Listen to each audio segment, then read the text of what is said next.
Bless the Lord, O my soul, blessed art thou, Lord. Bless the Lord, O my soul, and all that is within me, bless his holy name. A few evenings ago, I was sitting in our library before our fireplace with a number of my monks, and I noticed that all of us had our cell phones on, as though this was more important than the conversation that we were having. We see that frequently in our society. I actually had lunch with a priest friend recently, and his cell phone rang, and he immediately took it, and he was pacing back and forth, talking to somebody on that cell phone, and I felt sort of thrown aside, that I wasn't important, that we hadn't seen each other for quite a while, and whoever was on the phone was more important than his friendship with me. Now, I'm sure that wasn't the case, but that's how I was perceiving it at the time. So when I realized that we monastics, even myself, having been a monk for over 40 years, was giving in to this kind of temptation to have that stupid cell phone on while I'm visiting with my brothers. Well, I've certainly used the excuse over the years that as a priest I need to have this on in case there's any emergency calls or someone is needing spiritual counsel and help. I want to be available. But it's important for me to remember that I need to be available in the now with the people that are with me at that moment. I don't want someone else to feel that whoever is calling me is more important than they are. And certainly in the monastic community. This is something that is happening more and more frequently. We see even families sitting around the dinner table, if they're even at the dinner table together, with their cell phones on, checking it out, making sure that there's not something important that they needed to be paying attention to. It's at moments like this that we all need to take up our phone and turn our cell phones off. If somebody is trying to get a hold of you, when you turn your phone on, you will see that they tried to connect with you. So it's not like you're losing your sensitivity with someone that might be in need. We each need to be in the here and now for those who are with us. But probably even more importantly is that we need to be in the presence of God. And if we are allowing our cell phone to distract us from those moments of focusing on our relationship with God, then we are cheating ourselves big time. When we do our morning and evening prayers, our phone should be off. When we are reading our scriptures for the day, or reading the lives of the saints, or spiritual reading, we should have our cell phone off. Any professor who's worth his weight with his students will not allow them to have their cell phones on in his class. How much more important it is for we who are in the church to have our cell phones off, not only when we are in church in worship, but when we're doing our private devotions and our own personal prayer. Because if we're being so totally distracted by this, how are we going to have a relationship with God? We need to be paying attention.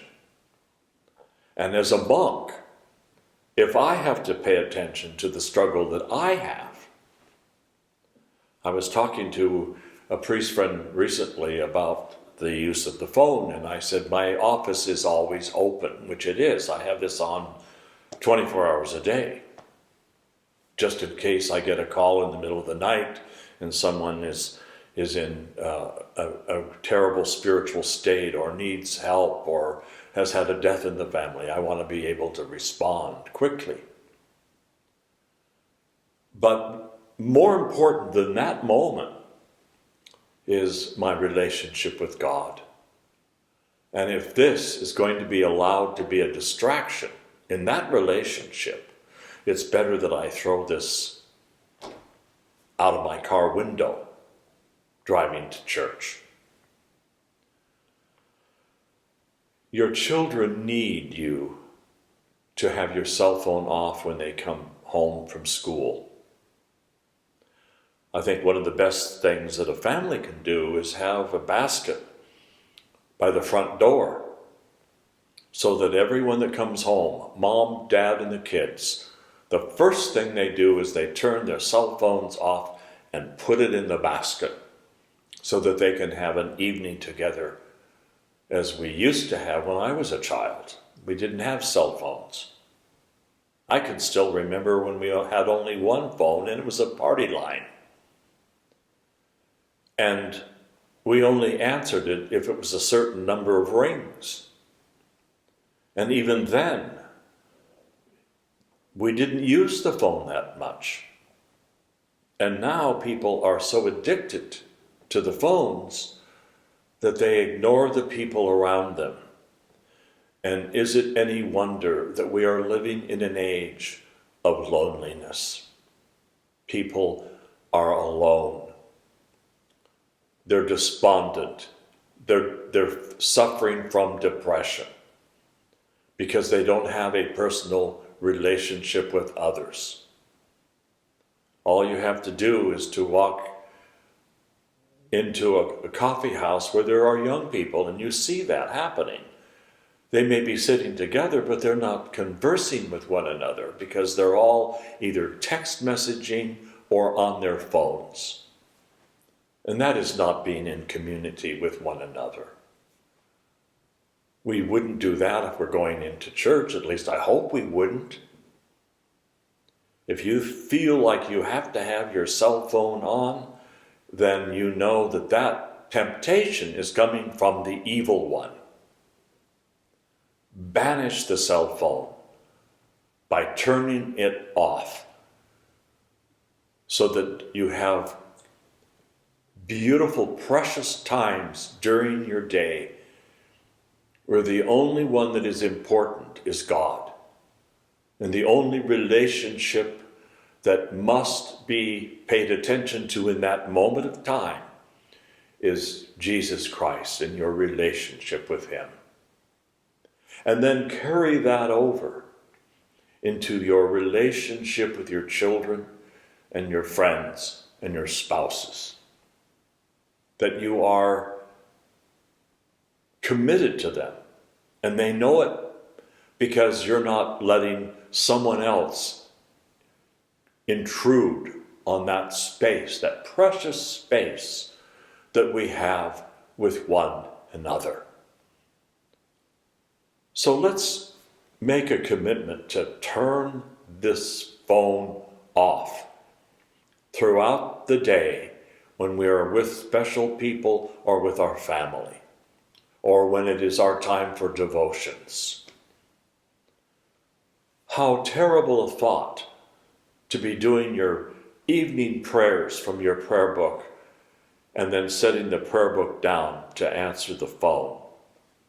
They can leave a message if it's important, but nothing is as important as your communication directly with God, and by extension with your family and your friends, so that they know you really do love them and that you do care about them, and that your priority at that moment in time is for them and with them, not with someone out there in cyberspace.